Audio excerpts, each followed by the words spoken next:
আসসালামু আলাইকুম। আজকের বাংলা নিউজে সবাইকে জানাচ্ছি স্বাগতম। শুরুতে জানাচ্ছি বিশ্ব আলোচিত খবরের সংবাদ শিরোনাম। আজকের বাংলা নিউজের সাথেই থাকুন। গাজার উত্তরা অঞ্চল থেকে ফিলিস্তিনদের জোর করে দক্ষিণে সরিয়ে নেয়ার প্রস্তুতি নিচ্ছে ইসরায়েলের সেনাবাহিনী।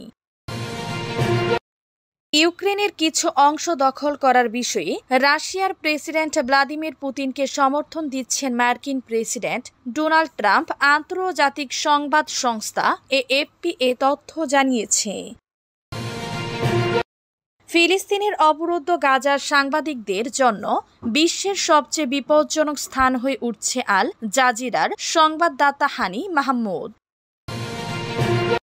রুশ প্রেসিডেন্ট ভ্লাদিমির পুতিনের কলমের একটি খোঁচায় রক্ষা পাবে শিশুদের ভবিষ্যৎ। মার্কিন ফার্স্ট লেডি মেলানিয়া ট্রাম্পের চিঠি। আসামে নতুন লাইসেন্স নীতির অনুমোদন। বাংলাদেশ সীমান্তবর্তী এলাকায় আগ্নেয়াস্ত্র রাখতে পারবেন ভারতীয়রা। লন্ডনে গিয়ে প্রধান উপদেষ্টা সিজদা দিয়ে এসেছেন জাতীয় নাগরিক পার্টির এনসিপি দক্ষিণ অঞ্চলের মুখ্য সংগঠক হাসানাত আব্দুল্লাহ। এতক্ষণ শুনছিলেন বিশ্ব আলোচিত খবরের সংবাদ শিরোনাম, এবার বিস্তারিত। ফিলিস্তিনের জোরপূর্বক গাজার দক্ষিণে সরানোর প্রস্তুতি নিচ্ছে ইসরায়েল। গাজার উত্তরাঞ্চল থেকে ফিলিস্তিনদের জোর করে দক্ষিণে সরিয়ে নেয়ার প্রস্তুতি নিচ্ছে ইসরায়েলের সেনাবাহিনী। এই পদক্ষেপ রোববার 17 আগস্ট থেকে শুরু হয়। ইসরায়েলি সেনাবাহিনীর আরবি ভাষী মুখপাত্র আভিখাই আন্দ্রি শনিবার জানান যে কেরেম শালুম সীমান্ত দিয়ে জাতিসংঘ এবং অন্যান্য আন্তর্জাতিক সংস্থাগুলোর সহায়তা তাঁবু ও অন্যান্য জরুরি আশ্রয় সামগ্রী সরবরাহ করা হবে। জাতিসংঘ এখনো এই পরিকল্পনা বা এতে তাদের ভূমিকার বিষয়ে কোনো মন্তব্য করেনি। তবে এর আগে সংস্থাটি সতর্ক করেছিল যে এমন পদক্ষেপ কার্যকর হলে হাজার হাজার পরিবার আরো ভয়াবহ মানবিক সংকটের মুখে পড়বে। বর্তমানে গাজা সিটিতে প্রায় 10 লাখ মানুষ বসবাস করে, তবে তাদের ঠিক কোথায় সরানো হবে তা এখনো পরিষ্কার নয়। ফিলিস্তিনি গোষ্ঠী ইসলামিক জিহাদ এই পরিকল্পনাকে গাজা দখলের একটি অংশ এবং আন্তর্জাতিক আইনের প্রকাশ্য উপহাস বলে আখ্যায়িত করেছে। তারা আরো বলেছে যে ক্ষুধা, হত্যা এবং বাস্তুচ্যুতির মুখে মানুষকে পালাতে বাধ্য করা মানবতার বিরুদ্ধে চলমান অপরাধ। পুতিনের ইউক্রেন দখল পরিকল্পনায় ট্রাম্পের সমর্থন জানিয়েছেন এএফপি। ইউক্রেনের কিছু অংশ দখল করার বিষয়ে রাশিয়ার প্রেসিডেন্ট ভ্লাদিমির পুতিনকে সমর্থন দিচ্ছেন মার্কিন প্রেসিডেন্ট ডোনাল্ড ট্রাম্প। আন্তর্জাতিক সংবাদ সংস্থা এএফপি সূত্রের বরাতে এই তথ্য জানিয়েছে। প্রতিবেদনে বলা হয়, রাশিয়ার পক্ষ থেকে একটি প্রস্তাব দেওয়া হয়েছে যেখানে ইউক্রেনের 2টি অঞ্চল সম্পূর্ণভাবে রাশিয়ার দখলে যাবে এবং আরও 2টি আংশিক দখলকৃত অঞ্চলে রুশ সেনাদের অবস্থান বজায় থাকবে। মার্কিন প্রেসিডেন্ট ট্রাম্প এই প্রস্তাবের প্রতি সমর্থন জানিয়েছেন। সূত্র জানায়, পুতিন চান ইউক্রেন দনবাস অঞ্চল ছেড়ে দিক। পূর্ব ইউক্রেনের দনেস্ক ও লুহানস্ক প্রদেশ নিয়ে গঠিত এই অঞ্চল দীর্ঘদিন ধরে সংঘাতের কেন্দ্রবিন্দু। এই বিষয়ে ট্রাম্প ও পুতিনের পরিকল্পনার প্রতি ইতিবাচক মনোভাব দেখিয়েছেন। শনিবার 16 আগস্ট ট্রাম্প ইউক্রেনের প্রেসিডেন্ট ভলোদিমির জেলেনস্কি ও ইউরোপীয় কয়েকজন শীর্ষ নেতার সঙ্গে ফোনালাপে এই প্রস্তাব নিয়ে আলোচনা করেন। এর আগে শুক্রবার তিনি পুতিনের সঙ্গে বৈঠক করেছিলেন। বিশ্বে সাংবাদিকদের জন্য সবচেয়ে বিপজ্জনক স্থান এখন গাজা। ফিলিস্তিনের অবরুদ্ধ গাজা সাংবাদিকদের জন্য বিশ্বের সবচেয়ে বিপজ্জনক স্থান হয়ে উঠেছে।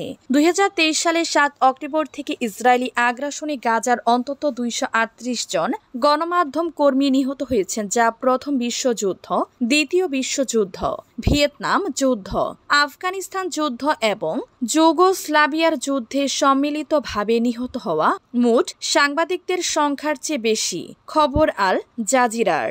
সম্প্রতি আল সিফা হাসপাতালের বাহিরে সাংবাদিকদের তাঁবুতে হামলায় আল জাজিরার 4 সাংবাদিকের মৃত্যুর পর গাজার সাংবাদিকদের মধ্যে নতুন করে মৃত্যুর আতঙ্ক ছড়িয়ে পড়ছে। এ বিষয়ে আল জাজিরার সংবাদদাতা হানি মাহমুদ বলেন, প্রেসের ভেস্ট আর হেলমেট একসময় ঢাল হিসেবে বিবেচিত হতো, কিন্তু এখন মনে হয় এসবের কারণে লক্ষ্যবস্তু হতে হচ্ছে। সার্বক্ষণিক একটা আতঙ্কের মধ্যে থাকছি। বেঁচে ফিরতে পারবো তো? প্রতিটি অ্যাসাইনমেন্টে যাওয়ার আগে এ ভয়টা জেঁকে বসে।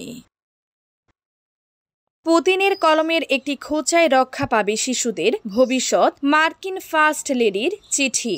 মেলানিয়া ট্রাম্প রুশ প্রেসিডেন্ট ভ্লাদিমির পুতিনের কাছে লেখা চিঠিতে বিশ্বব্যাপী শিশু ও ভবিষ্যৎ প্রজন্মের সুরক্ষার জন্য কাজ করার আহ্বান জানিয়েছেন। তিনি লিখেছেন, এখনই এটি করার সময় এসেছে। ফক্স নিউজ জানিয়েছে, মেলানিয়া লিখেছেন, শিশুদের নির্দোষতা রক্ষা করার মাধ্যমে আপনি শুধু রাশিয়ার জন্য নয়, সমৃদ্ধ মানব জাতির জন্য কাজ করবেন। আপনি পুতিন আজ একটি কলমের ঝটকা এই দৃষ্টিভঙ্গি বাস্তবায়নের জন্য উপযুক্ত। এই দৃষ্টিভঙ্গি বাস্তবায়নের জন্য উপযুক্ত। ফক্স নিউজের মতে 15 আগস্ট আলাস্কায় প্রেসিডেন্ট ডোনাল্ড ট্রাম্পের সঙ্গে শীর্ষ বৈঠকে রাশিয়া মার্কিন প্রতিনিধিদের উপস্থিতিতে পুতিন এই চিঠিটি পড়ে শোনান। বাংলাদেশ সীমান্তবর্তী এলাকায় আগ্নেয়াস্ত্র রাখতে পারবেন ভারতীয়রা। বাংলাদেশ সীমান্তবর্তী এলাকায় বসবাসরত আদিবাসীরা চাইলে ভারতের উত্তর পূর্ব অঞ্চলীয় রাজ্য আসামে আগ্নেয়াস্ত্র রাখতে পারবেন। আসামের ভারতীয় জনতা পার্টির নেতৃত্বাধীন সরকার এই সংক্রান্ত লাইসেন্স নীতির অনুমোদন করেছে। অরক্ষিত বা প্রত্যন্ত অঞ্চলে বসবাসরত নাগরিকদের আত্মরক্ষার জন্য এই নতুন ব্যবস্থা অনুমোদন দেওয়া হয়েছে। এনডিটিভির এক প্রতিবেদনে এ তথ্য জানানো হয়। এর আগে গত বৃহস্পতিবার 14 আগস্ট অস্ত্রের লাইসেন্স পেতে আবেদনের জন্য আসাম সরকার একটি ডিজিটাল পোর্টাল চালু করেছে। আসামের মুখ্যমন্ত্রী হিমন্ত বিশ্ব শর্মা জানিয়েছেন, রাজ্যের কিছু অংশে অস্ত্রের লাইসেন্স যাতে সহজেই পাওয়া যায় সেজন্য এই ব্যবস্থা চালু করা হয়েছে। অস্ত্রের লাইসেন্সের জন্য কারা কিভাবে আবেদন করতে পারবেন সেটিও জানিয়েছেন তিনি। আসামের মুখ্যমন্ত্রী বলেন, যদি আমি ভারত বাংলাদেশ সীমান্তের কাছে থাকি অথবা দুই রাজ্য সীমান্তবর্তী এলাকায় বসবাস করি অথবা এমন এক অরক্ষিত ও সংবেদনশীল এলাকায় থাকি যেখানে আমার সম্প্রদায়ের মানুষের সংখ্যা কম থাকলেও দুই সম্প্রদায়ের মধ্যে উত্তেজনা দেখা দিতে পারে। লন্ডনে গিয়ে প্রধান উপদেষ্টা সিজদা দিয়ে এসেছেন জানিয়েছেন হাসানাত আব্দুল্লাহ। জাতীয় নাগরিক পার্টির এনসিপি দক্ষিণাঞ্চলের মুখ্য সংগঠক হাসানাত আব্দুল্লাহ বলেছেন, যাকে গণ অভ্যুত্থানের পরে সরকার প্রধান বানানো হয়েছে, উনি লন্ডনে গিয়ে সিজদা দিয়ে এসেছেন। পৃথিবীর ইতিহাসে এমন কোনো ঘটনা আছে কিনা অন্তর্বর্তীকালীন সরকার প্রধান একটি দলের ভারপ্রাপ্ত চেয়ারম্যানের সাথে বসে প্রেস কনফারেন্স করেছেন। তিনি দাবি করেন, সেদিনই সরকারকে লন্ডনে বিক্রি করে দেয়া হয়েছে। শনিবার 16 আগস্ট ঢাকার বাংলা মোটরে জুলাই সনদ বাস্তবায়নে গণপরিষদ নির্বাচন শীর্ষক এক আলোচনা সভায় এমন মন্তব্য করেন তিনি। হাসানাত বলেন, আজকের মিডিয়া বেশিরভাগই রাজনৈতিক দলের পক্ষে। তিনি প্রশাসনের পক্ষপাত দৃষ্টতার অভিযোগ করে বলেন, সচিবালয় অফিস শেষ হয় 5টায়, কিন্তু অনেকে 4টা থেকে গুলশান বা পল্টনের দিকে রওনা দেন। আগে এমনটা হতো ধানমন্ডি 32 বা গুলিস্তানে।